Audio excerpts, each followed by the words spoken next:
안녕하십니까? 오늘 귀한 손님들도 계시고 또 특별한 예식을 통해서 주님을 모본을 따르는 오늘 귀한 안식일에 하나님의 은혜와 사랑이 우리 모두 가운데 함께 하시기를 간절히 바랍니다. 오늘 하나님의 귀한 말씀 요한복음 13장 1절부터 5절에 있는 말씀을 먼저 펴겠습니다. 하나님의 귀한 말씀 요한복음 13장 1절부터 5절입니다.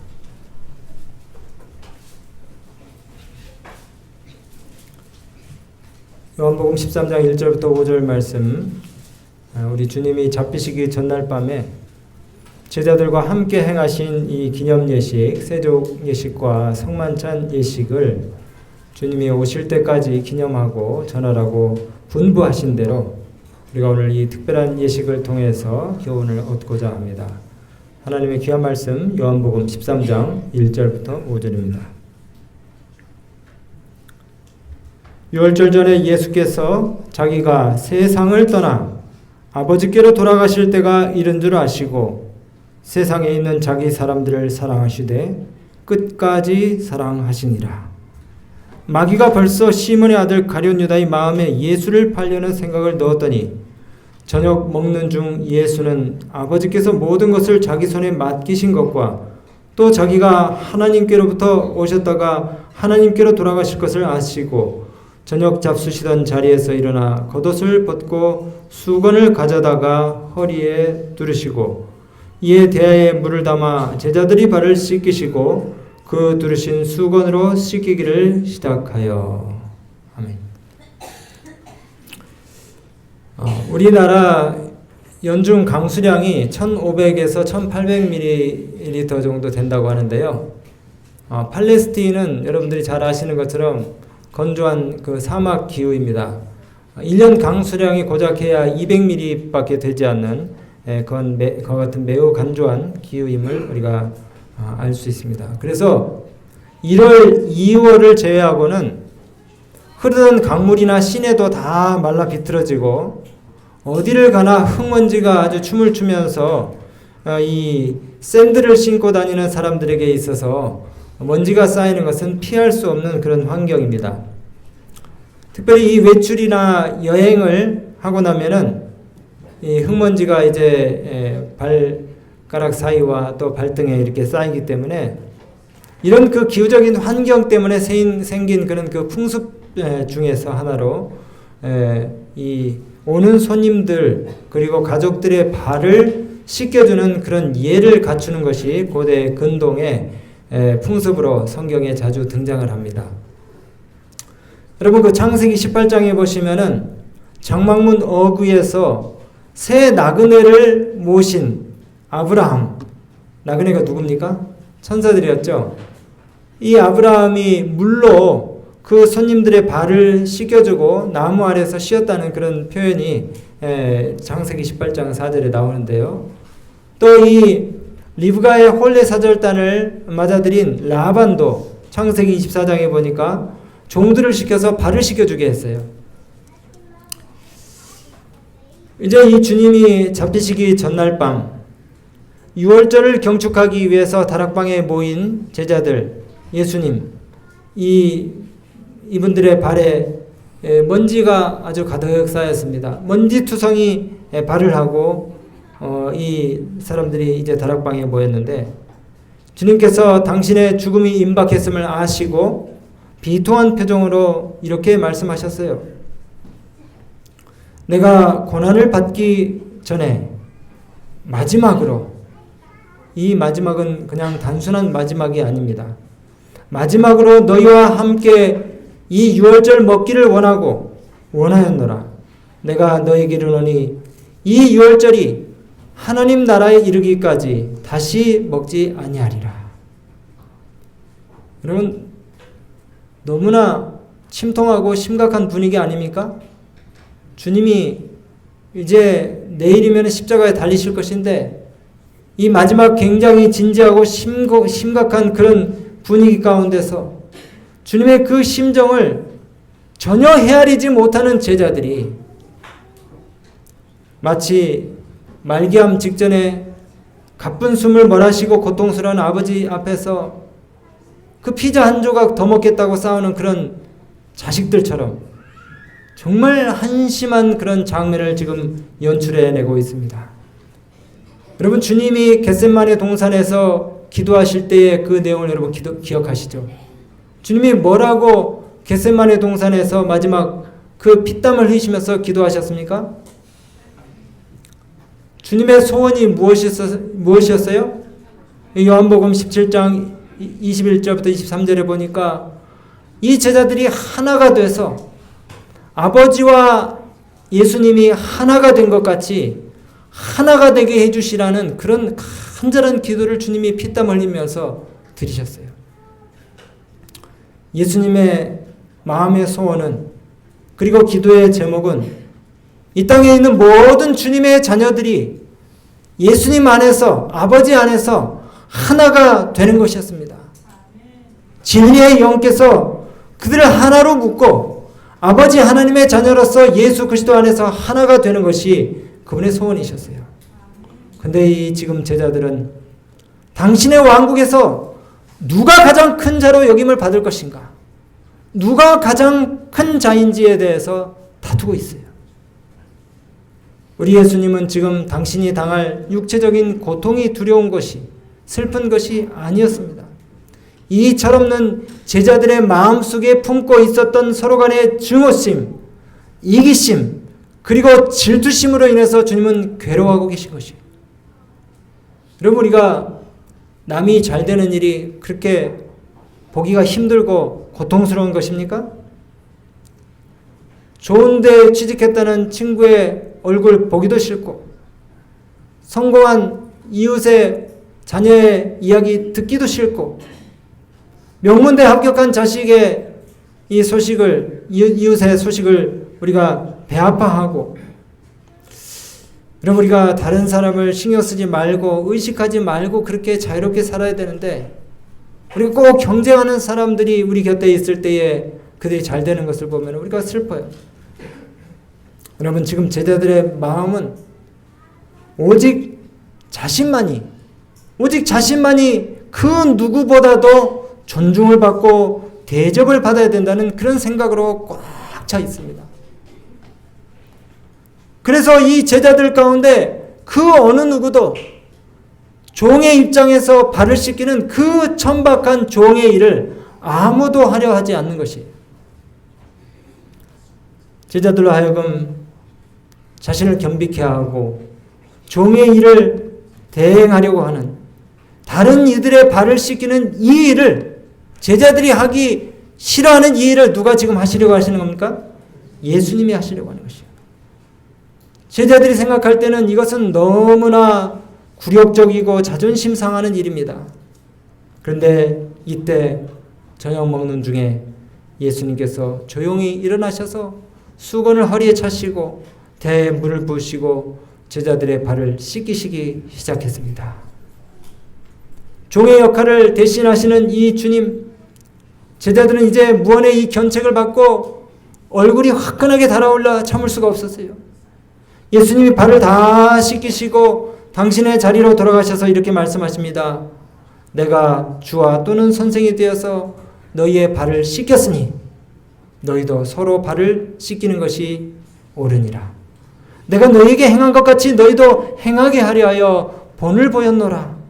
내가 진실로 진실로 너희에게 이르노니 종이 상전보다 크지 못하며 보냄을 받은 자가 보낸 자보다 크지 못하니 너희가 이것을 알고 행하면 복이 있으리라.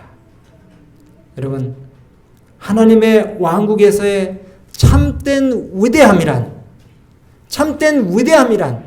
섬김을 받는 것이 아니고 겸비와 사랑의 봉사로 다른 사람을 섬기는 데 있다는 사실인 것입니다. 여러분, 우리가 살면서 얼마나 상처를 많이 주고 얼마나 상처를 많이 받습니까?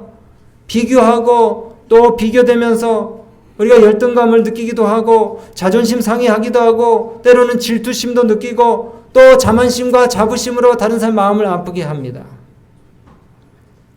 갈라디아서 5장 13절 15절 그리고 25장 26절에 이런 말씀이 있어요.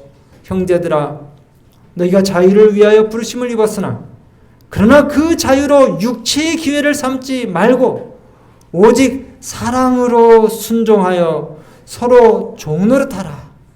사랑으로 뭐 하라고요? 서로 종노릇하라. 사랑으로 서로 종노릇하라. 온 율법은 내 이웃 사랑하기를 내 몸과 같이 사랑하라 하신 이 한 말씀에 이뤘나니 만일 서로 물고 뜯으면 그리고 물고 먹으면 피차 모두 다 멸망할까 조심하라. 여러분, 만일 우리가 성령으로 살면 성령으로 행하게 될 것입니다. 그러나 헛된 영광을 구하여 서로 격동하고 투기하면 같이 망할 것이에요. 저는 신앙생활하면서 참 좋은 점이 바로 이건 것 같아요. 우리 마음 가운데 생기는 경쟁심, 이기심, 질투심, 열등감, 이게 정말 극복하기가 너무 힘들거든요. 너무 힘들거든요. 그래서 세상 사람들은 마약을 하기도 하고 자살을 합니다. 그리고 상담사를 찾아가서 상담도 받아요. 근데 여러분, 예수님의 생애를 묵상하면, 이런 생각이 들 때에 예수님의 생애를 묵상하면 우리의 인간적인 모든 시험들이 다 물러갑니다. 다 사라져요. 여러분, 주님 이 땅에 계실 때 어떻게 사셨습니까? 초라한 말구 위에 그 어느 누구도 환영하지 않는 모습으로 이 땅에 오셔서 자기 소유라고 주장할 만한 어떤 것도 가지시지 않으시고 정말 겸손한 모습으로 생애하셨어요. 저는 이 시를 참 좋아하는데 이 시로 만든 찬양이 있어요. 오늘 이 찬양 우리가 함께 좀 불러보도록 하겠습니다. 혹시 아시는 분은 우리 예수님의 생애를 생각하시면서 이 찬양을 함께 불러보면 좋겠습니다. 십자가만은 그의 것. 그리스도 우리 예수님 이 땅에 오셨을 때 그의 머리 눕혀둘 침대는 빌려온 것 예루살렘 성내로 내려오실 때 타고 오신 나귀는 산마을 길가에서 빌려온 나귀. 그러나 그가 쓰신 가시관과 진이 시신 십자가는 그의 것. 십자가는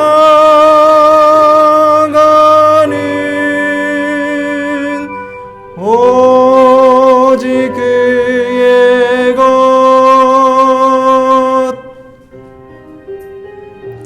우리 주님 이 땅에 오셨을 때에 그의 머리에 눕혀둘 마구간 여물통은 여관집 주인에게 빌리신 것. 얼절 어린 양 잡히시기 전날 밤 무덤으로 가시는 길에 방한감 빌리셨네. 무덤 위하여 동굴 하나 빌린 그들 왜 시체 감아드릴 세마포도 빌렸네. 그러나 그가 쓰신 가시관과 신이 지신 십자가는 그의 것. 십자가는 오직 그의 것. 네, 주님이 이 땅에 계실 때에 집도 가정도 없으셨던 우리 주님의 쉴만한 휴식처도 남에게서 빌리셨던 방이었습니다. 그분의 시체를 위해서 안장되어질 그 돌무덤도, 그 동굴도 부자에게서 빌린 무덤이었고, 그분의 시체를 감아드릴 세마포도 빌린 세마포였습니다. 여러분, 우리가 이런 예수님의 생애를 생각할 때에 그 어느 누구도 나는 너무 억울해도 너무 억울해. 왜 나만 맨날 손해를 보는가? 왜 나만 이렇게 어려운 일이 계속해서 닥치는가? 정말 저 사람 부럽다. 정말 부럽다. 혹은 저 사람 잘 되는 것이 너무 보기 싫다. 우리가 이렇게 생각할 수 없을 것이에요. 예수님의 생애를 생각한다면 어느 누구도 우리가 그런 느낌을 갖지 못할 것입니다. 여러분, 예수님이 땅에 계실 때에 그 누구도 흉내낼 수 없는 완전한 희생과 완전한 헌신, 그리고 자기 부정, 이타적인 그리고 무소유의 생애를 우리 주님께서 그렇게 사셨습니다. 여러분, 오늘날 세상을 지배하는 법칙은 네가 최고가 되라. 남을 짓밟고 올라서서 수단과 방법을 가리지 말고 네가 최고가 되라. 근데 예수님의 생애는 어떤 생애입니까? 시대의 소망에 우리가 기록된 내용을 보아서 잘 아시겠지만 예수님의 생애는 자아희생과 헌신의 생애였습니다. 자기 자신을 완전히 죽여서 다른 사람들의 유익을 위하여 헌신한 생애였어요. 우주를 창조하신 그 온 천하의 주인께서 친히 자신의 몸을 벌레만도 못한 이 인간들에게 십자가에 내어주시고 세상을 향한 당신의 사랑을 표현하셨습니다. 여러분, 우리가 이 땅에 존재하는 목적도 바로 이것이 돼야 합니다. 아무리 많은 사람들이 자기 자신을 위해서 누리고 자기 앞으로 쌓아도 우리만의 삶의 방식은 예수님의 모본을 따르는 그와 같은 삶의 방식이 될 것이에요. 내가 손해보고 일이 안 되는 것에 대해서 억울해하지 마시고 예수님의 생애를 우리가 묵상하면서 이기시고 극복하시고, 누가 때로 사람들이 나를 대우해주지 않고 대접해주지 않는다 할지라도 우리가 우울해하지 말고 정말 내가 다른 사람에게는 얼마나 더 큰 도움과 유익을 줄 수 있는 그런 존재가 될 수 있을까 우리가 궁리하면서 예수님의 그 헌신과 희생의 생애를 살기로 우리 모두가 결심하시는 그런 시간이 되시기를 간절히 바랍니다. 이제 우리가 이 세종 예식과 성만찬 예식을 통해서 예수님과의 더 깊은 교제 단계에 들어갈 것입니다. 세종 예식은 특별히 그리스도와 가장 심오한 수준의 교제를 경험하는 특별한 예식입니다. 우리 어린 학생들은 마음에 어떤 그 장난기 어린 생각들을 갖지 마시고, 또 우리가 물이 좀 차갑다거나 또 너무 뜨겁다거나 해서 여러분들 뭐 이렇게 사담을 하지 마시고 정말 더 깊은 예수님과의 교제, 그리고 겸손과 희생과 헌신의 생애를 내가 살겠다고 하는 그런 마음들을 가지고 오늘 이 예식에 우리가 함께 동참하도록 하겠습니다. 그러면서 우리가 우리 마음 가운데 있는 교만과 경쟁심, 질투심, 적기심, 이기심, 모든 것들을 다 포함해서 모든 죄를 다 서로 고백하고 회개하면서 예수님 안에서 완전한 자유와 기쁨을 누리는 그와 같은 축복들을 우리가 함께 경험하도록 할 것입니다. 특별히 이 예식의 4가지 의미를 말씀을 드리고 우리가 이제 바로 이 예식을 거행하도록 하겠습니다. 첫 번째, 이 예식은 예수 그리스도의 겸비에 대한 기념을 하는 예식입니다. 예수님의 성육신과 그분의 봉사를 통해서 나타난 그분의 겸비. 여러분, 예수님이 이 땅에 오셔서 뭐라고 말씀하셨습니까? 자기를 비어 종의 형체를 가져 이 땅에 오신 예수님이 사람이 섬김을 받으려 하는 것이 아니라 도리어 섬기려 오셨다고 주님 말씀하셨는데, 우리도 그렇게 종이 되고 낮아져야 된다고 그렇게 말씀하셨어요. 여러분, 두 번째로 이 세종 예식은 더 높은 정결의 표상입니다. 발을 씻는 것은 발을 깨끗게 하는 것 이상을 의미해요. 여기 우리 침례 받으신 분들 다 계시죠? 우리는 이미 침례를 받았기 때문에 이미 목욕한 자는 발밖에 씻을 필요가 없느니라고 주님께서 말씀하셨습니다. 목욕한 자는 깨끗하지만은, 그런데 이 죄된 세상 가운데 우리가 살기 때문에 계속해서 우리가 마음으로 죄를 짓고 그 다음에 또 하나님을 거역하는 그런 일들을 해요. 그래서 다시 우리가 그 모든 잘못들을 우리가 뉘우치고 그 다음에 깨닫고 재침례 대신에 다시 그리스도께 와서 그분의 정결케 하시는 은혜로 그 더러움을 씻는 예식을 하는 것인데, 그것이 바로 서로 발을 씻기는 이 예식인 것입니다. 세 번째로 우리는 우리 서로 간에 마음 가운데 있는 화해하지 못하고 용서하지 못하는 그와 같은 모든 것들을 다 제거하고 용서의 친교를 이루는 그와 같은 이 예식을 통해서 하게 되는 것입니다. 마지막으로 예수님과 우리와의 관계를 확인하는 예식입니다. 우리가 이 예식을 통해서 베드로가 예수님께 들은 말씀처럼 내가 너를 씻기지 아니하면 네가 나와 상관이 없느니라, 그렇게 주님 베드로에게 말씀하셨는데, 우리가 이 예식을 함으로 인해서 주님 우리의 아버지시고 친구이시고 또 우리의 동행자이시고 또 우리의 큰 위로자 되신다는 사실을 우리가 확인하고 또 깨닫는 그와 같은 기회를 얻게 될 것입니다. 이 시간 잠깐 흩어져서 주님이 보여주신 모본을 따라서 서로의 발을 씻겨주는 겸손 예식에 우리가 함께 동참하도록 하겠습니다. 이제 우리가 찬미가 반주에 맞춰서 3층으로 내려가시면은 우리 집사님들이 준비하신 물들이 있을 것입니다. 두 분씩 손을 잡고 내려가셔서 함께 서로를 위해서 기도하시고 발을 씻겨주시고 신속하게 우리 이 하나님의 전으로 다시 모이도록 하겠습니다. 이제 내려가시겠습니다. 주님이 보여주신 용서와 사랑의 정신을 우리 마음에 담는 귀한 경험의 시간을 우리가 이 시간 갖도록 하겠습니다. 자연스럽게 내려가셔도 좋습니다. 우리 안내 집사님들의 도움을 받으시고요. 두 분씩 서로를 위해서 간절히 기도하시고 발을 씻기시는 이 예식에 동참해 주시면 감사하겠습니다. 특별히 우리 어린 학생들 서로를 위해서 발을 씻길 때에 진지하고 또 경건한 마음으로 예식을 하시면 좋겠습니다. 우리 발을 다 씻기신 분들은 신속하게 이 위로 올라오시면 감사하겠습니다.